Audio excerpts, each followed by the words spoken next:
बेटा, कभी किसी को मुसीबत में देखो तो फौरन उसकी मदद करो। जब तुम किसी की मदद करोगी तो ऊपर वाला तुम्हें हर मुश्किल से बचाएगा। ठीक है माँ, मैं आपकी बात हमेशा याद रखूंगी। माँ, आप क्या कर रही हैं? बेटा, बारिश का मौसम आने वाला है। हमारे पास कोई घर भी नहीं है, इसीलिए घोंसला सही कर रही हूँ, नहीं तो यह आंधी तूफान में गिर जाएगा। एक दिन किट्टू को बहुत तेज बुखार हो गया। वह बोली, सलोनी बेटा, घर में खाने को कुछ नहीं है, आज मेरी तबीयत भी ठीक नहीं है, मैं दाना लेने कैसे जाऊँ? माँ, आप घर में आराम करें, आज मैं दाना ले आऊंगी। नहीं बेटा, तुम अभी बहुत छोटी हो, जंगल में बहुत से जानवर होते हैं। माँ, जग्गू रोज दाना लेने जाता है, मैं उसी के साथ चली जाऊंगी। अच्छा ठीक है, जल्दी आ जाना। उधर गौरी कौवी अपने बेटे जग्गू से बोली, तुम जंगल तो जा रही हो, लेकिन अपने काम से काम रखना, किसी को मुसीबत में देखकर उससे दूर रहना, अपने रास्ते जाओ, अपने रास्ते आओ। ठीक है माँ, कहकर वह सलोनी के साथ उड़ गया। जग्गू और टूनी जैसे ही जंगल में पहुँचे तो उन्हें आवाज आई, बचाओ बचाओ।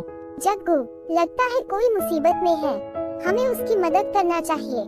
हम यहाँ दाना लेने आए हैं, किसी की मदद करने नहीं। वैसे भी मेरी माँ ने कहा है, अपने काम से काम रखना। लेकिन मेरी माँ ने कहा था, किसी को मुसीबत में देखो तो फौरन उसकी मदद करो। ठीक है, मैं जा रहा हूँ दाना लेने। सलोनी ने देखा, एक बूढ़ी चिड़िया खाई में गिरी पड़ी है। बेटा, मुझे यहाँ से निकाल लो। सलोनी ने जैसे तैसे उसे बाहर निकाला। आप यहाँ कैसे गिर गयी? बेटा, मैं अपने बेटे के पास शहर जा रही थी, मुझे प्यास लगी तो यहाँ पानी पीने लगी, तभी मेरा पैर फिसल गया और मैं यहाँ गिर गई।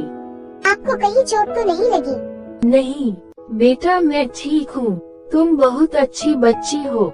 आज अगर तुम मेरी मदद न करती तो मुझे कोई जंगली जानवर खा जाता। ये लो तुम्हारा इनाम। ये कहकर उसने बहुत सारे पैसे सलोनी को दिए। नहीं, मैं ये पैसे नहीं लूंगी, माँ डांटेगी।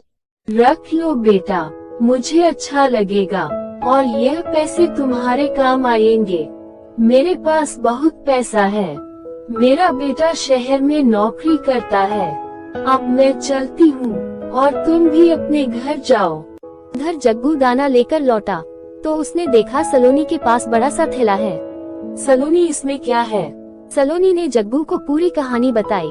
फिर वो दोनों घर आ गए। सलोनी ने अपनी माँ को पैसों का थैला दिया और सारी बात बताई। सलोनी की माँ इतने सारे पैसे पाकर बहुत खुश थी। उधर जग्गू ने जब अपनी माँ को बताया तो गौरी कौवी ने जग्गू को खूब पीटा। तुम भी उसकी मदद कर देते तो आज वह पैसे मेरे पास होते, तुम हमेशा बुद्धू ही रहना। फिर किट्टू ने एक घर ले लिया और उसमें माँ बेटी आराम से रहने लगी। एक दिन टूनी आई और बोली, किट्टू बहन, तुमने तो घर ले लिया, अब तुम्हें बारिश की कोई चिंता नहीं होगी।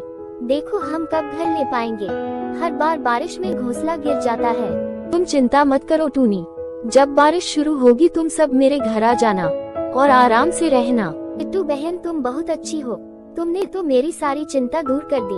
उधर कालू कौवा और गौरी कौवी जग्गू को डांट रहे थे। देखो किट्टू और सलोनी को नया घर भी ले लिया, तुमने अगर जरा सी अक्ल लगाई होती तो आज हमारे पास बहुत सारा पैसा होता। माँ, आपने भी अगर मुझे अच्छी बातें सिखाई होती तो मैं भी सलोनी की तरह सबकी मदद करता, इसमें मेरी कोई गलती नहीं है। गौरी कौवी बहुत पछता रही थी कि उसने किट्टू की तरह अपने बेटे को अच्छी बातें नहीं सिखाई। बच्चों, कभी किसी को मुसीबत में देखो तो फौरन उसकी मदद करो और जाते जाते चैनल को लाइक और सब्सक्राइब जरूर करना।